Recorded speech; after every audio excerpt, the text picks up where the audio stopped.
Alinsunod sa tungkulin ng PhilHealth na paliitin at bigyan ng kapanatagan ang ating mga pangamba, patuloy naming ipinatutupad ang adhikain ng ating mahal na presidente, si Pangulong Ferdinand Bongbong Marcos Jr., na bigyan ng pag-asa at bagong buhay ang mga Pilipinong nagtitiis sa kanilang mga dinaramdam.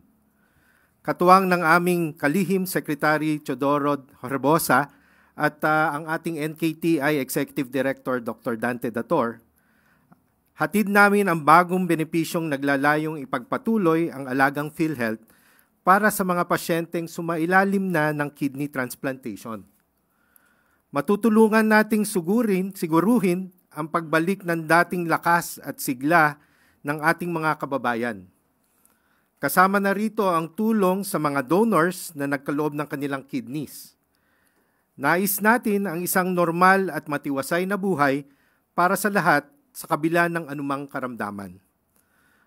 Para naman sa ating mga katuwang na providers, mga doktor at mga espesyalista, ospital, lalong-lalo na ang National Kidney and Transplant Institute na kumakalinga sa daan-daang pasyente, bata man o matanda, saludo kami sa inyo.